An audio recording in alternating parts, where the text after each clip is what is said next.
Hey, genuinely, you need to read this. Alright. How many of you know what tokusatsu is?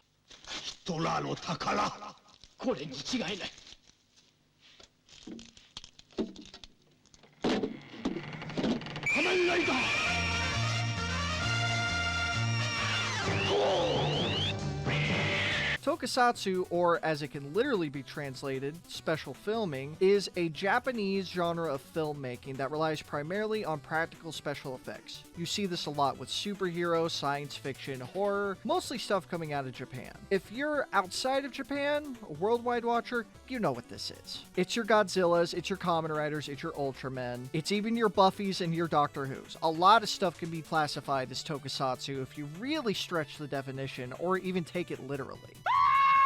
Now, I myself am a very big fan of tokusatsu stuff. Obviously, I grew up with a lot of Power Rangers shows and a little bit of Kamen Rider. I was actually a big bad Beetleborg shooter for a very long time there.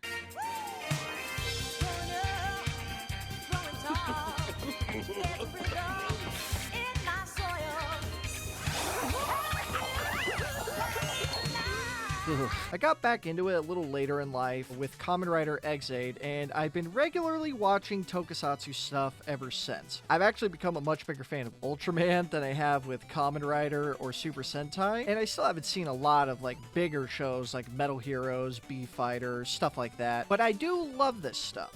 And I always wanted to tackle it on this channel, but how do I do that? Because it's a very different subject than what I usually talk about here. So I had to make sure I could find the perfect thing to talk about. Could have been a movie, could have been a TV show, could have even been something that's very Toku adjacent, like maybe an anime. There's that Garo anime that people like, or Gridman. Both of them, I don't know, Dynazenon? I've never seen it, but I've heard it's very good. But nothing really grabbed me. Until I remembered this.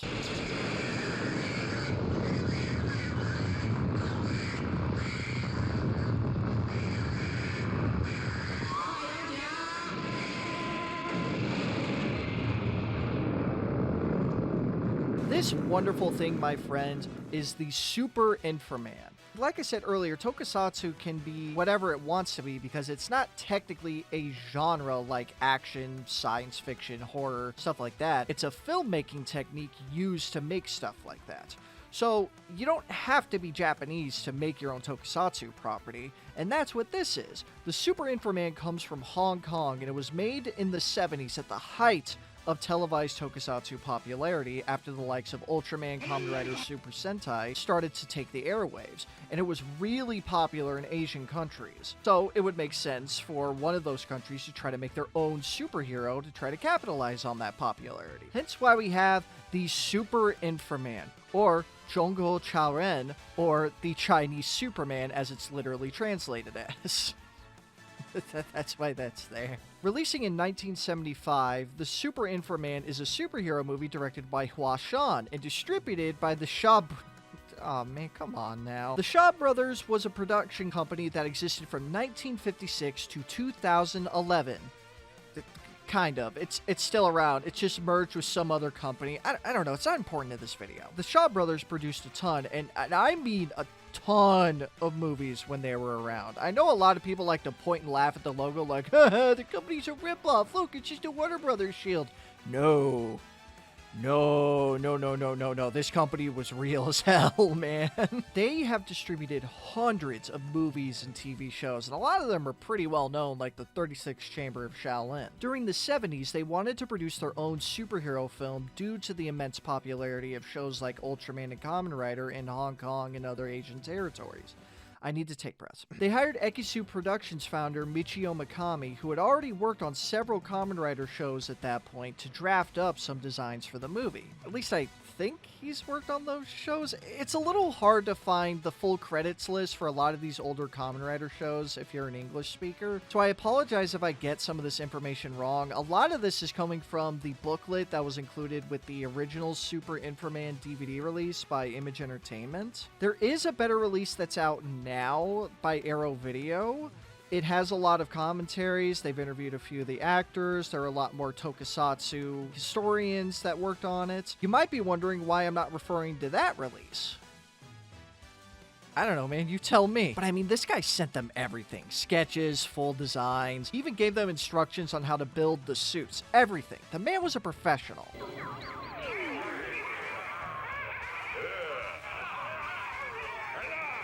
He didn't like what they did with them. But it does mean Inframan has deeper ties to its inspirations than one would assume. This isn't a simple ripoff. This is a real Toku production. Just because it's not made in Japan doesn't mean that it's not real. Now, that doesn't mean the movie doesn't wear its influences on its sleeves. As a matter of fact, if I had to think of a way to describe it to someone, it would be that. Yeah, it would be that. There is so much Kamen Rider and Ultraman DNA in this movie. It's insane, to the point where it does kind of come off as bootleggy. Like when Inframan grows like 100 feet in size for one scene in the movie, they literally use the Ultraman like growth sound effect.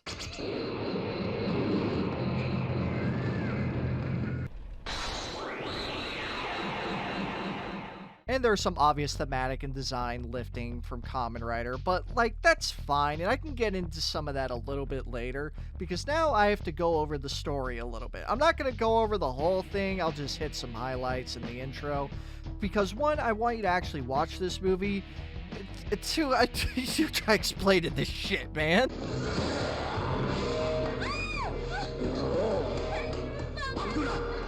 Now, Inframan starts out as any good Toku should, by killing a father in front of his children.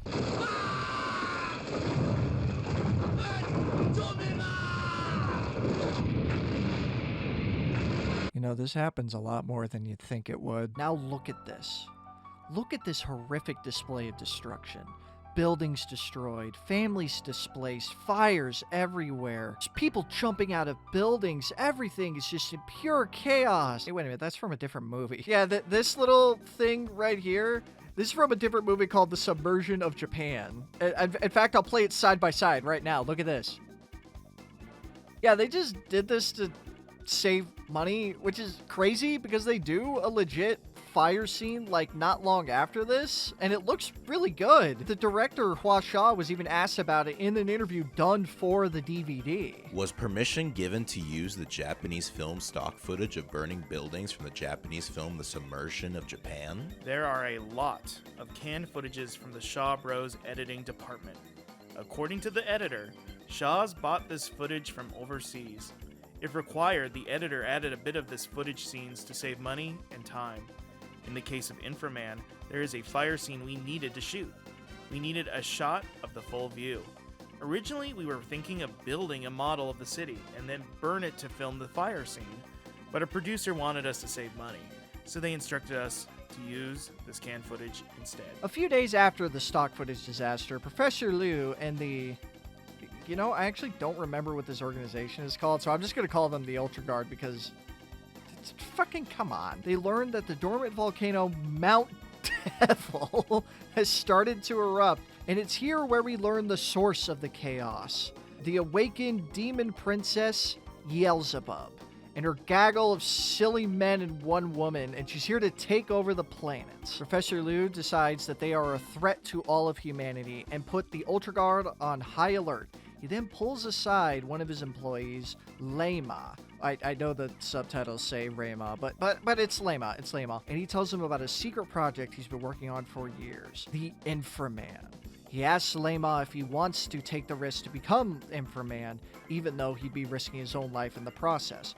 Lema, the heroic individual he is, says that he will do anything to protect humanity. And keen viewers who know their stuff might have noticed that the setup to Lema becoming Inframan is eerily similar to Takeshi Hongo's transformation into Kamen Rider. And to that I say, yeah, like look at the schematic on the wall. That's just Rider 1. It's the same guy. If you don't know, the very first Kamen Rider, Takeshi Hongo, scientist, motorist, the saddest man alive, was kidnapped and turned into a cyborg by the evil organization Shocker. The main difference between what happens to Takeshi Hongo and to what happens to Lema is that Lema does it willingly. And this is kind of what I was talking about earlier with Inframan really wearing its influences, like, on its sleeve. I do not think it's a bad thing, and it doesn't come up too much. I mean, he does literally do a rider kick, which is I mean, come on, man. It's called the lethal kick, but like, it's the same damn move.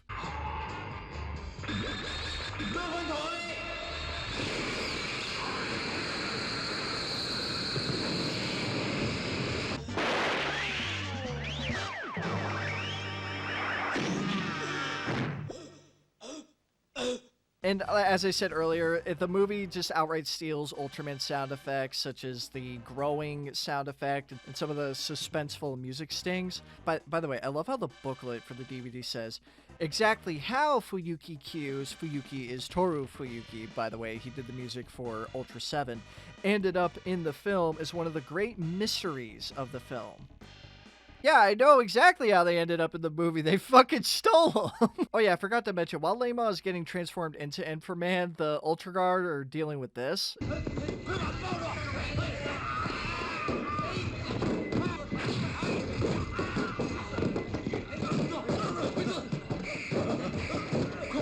This right here is what I love about the Super Inframan. These special effects, even though some of the suits look a little goofy, they're friggin' great. I would say it is a mark above what was being shown on TV at the time. I'll try to find some footage of it, but even a show like Kamen Rider Super 1 doesn't look this good. There's so much intricate stunt work with the flips, all the moving parts with the lines and everything. The fact that the room is just getting destroyed, just stuff breaking, exploding, one guy getting electrocuted. It's really amazing, and the whole movie's kind of like this. It gets even better when the fight scenes actually start, because Inframan just has such amazing choreography. Like, that suit looks heavy as hell, but the suit actor for Inframan is just doing all of these flips, these intricate martial arts motions. I could see a lot of influence with wuxia cinema, and it just looks fantastic here, man. A little later, once the Spider Demon comes in, there are just so many suit actors and stuntmen just fighting in this quarry, and it's so beautiful looking. There's so many bodies going around, but everything is moving deliberately. Everyone is bringing their A game. It's just punch, punch, punch, flip, block, counter. It looks phenomenal. You can tell a lot of the actors here are very used to stunt work. Oh yeah, before I forget, this movie's really funny. Editing Hunter, show them the sissy hypnosis chair, thank you.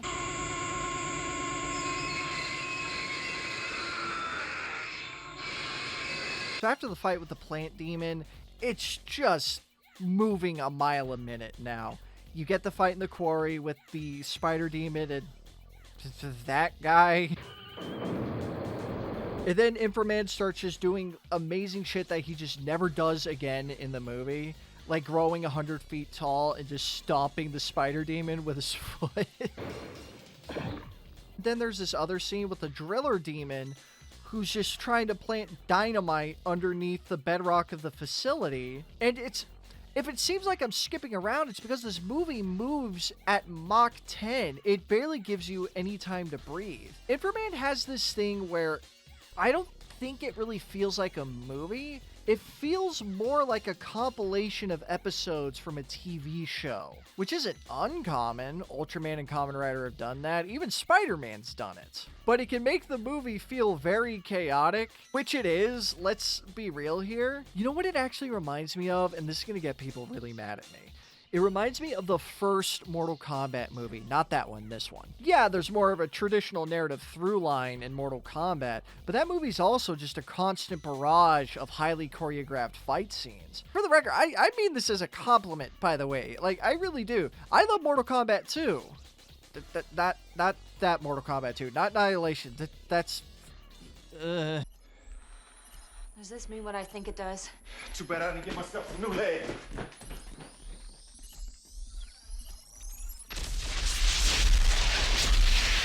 Even a lot of the characterizations for most of these people feel very 70s Toku-esque. Like, it would feel right at home airing alongside, like, a Kamen Rider. I'm sorry I've been saying Kamen Rider a lot. Lema is very heroic, but he's very white bread. Professor Liu is very intelligent, and he's clearly the boss, but we don't know too much about him, except that he has a daughter. I forgot the name of the daughter.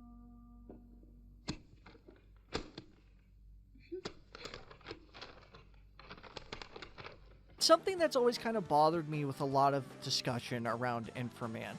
I remember first seeing Inframan in a random Monster Madness video uploaded by James Roll for Cinemassacre. Because back then, Monster Madness used to mean something, but all he ever had to say about Inframan was, boom! Hole gets thrown. Boom! Boom!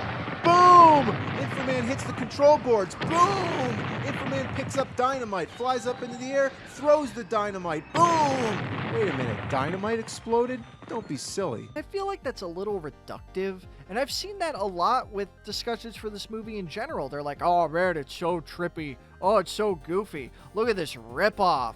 It sucks. Isn't this wacky? And I think the Super Inframan is way more than that. It's an immensely entertaining movie, and it's only 88 minutes. You're really not losing anything by not watching it. It's so much fun. It has such thrilling action, such fun and unique special effects, and they do a lot of really cool things with some of these powers. Like the two Slinky brothers near the end. Like, look at these guys. They have like the best fight scene in the movie because Inframan keeps punching him and they keep getting back up. It has this goofy boing sound effect.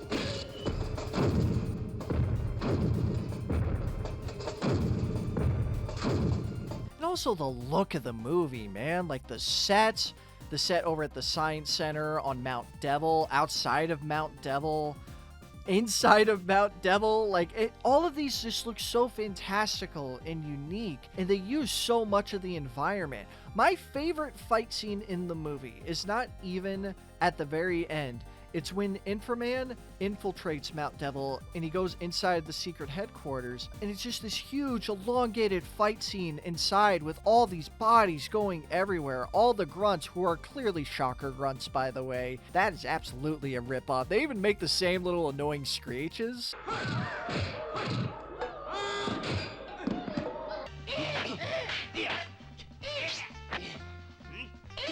It's just stuff getting thrown all over the place. People getting tossed into the red water and exploding. The flag getting set on fire and just melting down. All this intricate fighting, the punches, the kicks. Even the Pan's Labyrinth lady comes in with a big sword and starts shooting eye lasers out of her hands. Baby James had a point, actually. Boom! Monster flips over a car. Boom! Car explodes. Alien takes a piss. Boom! Piss explodes. It's so much fun to watch, and you marvel at what you're seeing. I love Inframan. I really do. I think this movie is great. I think it does exactly what it sets out to do, and that's to be a fun superhero movie with a ton of action. Well, yeah, you can definitely tell the movie was made with a budget.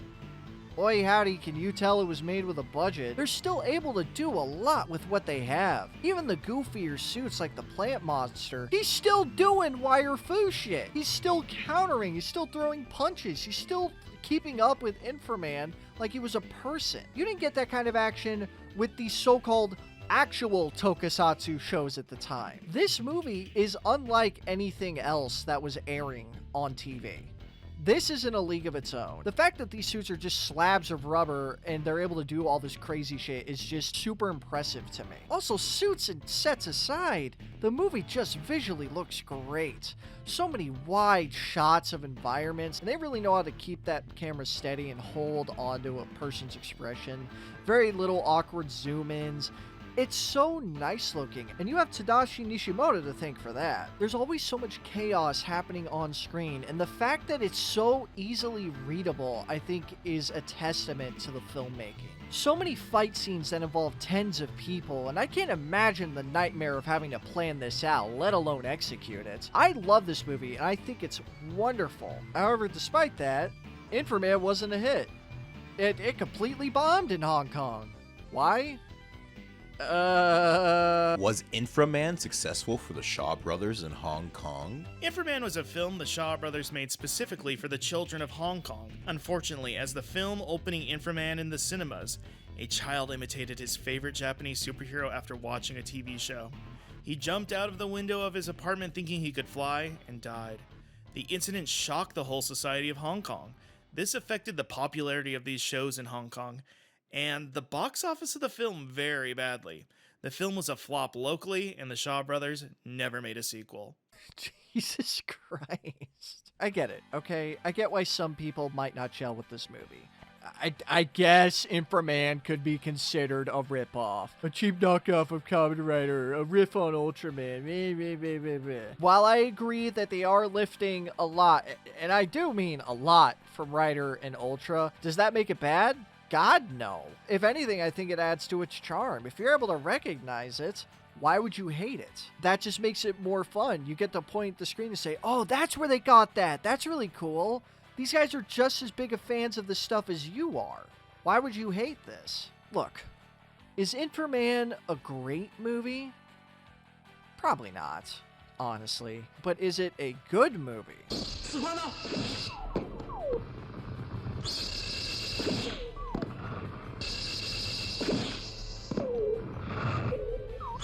Yes, it is.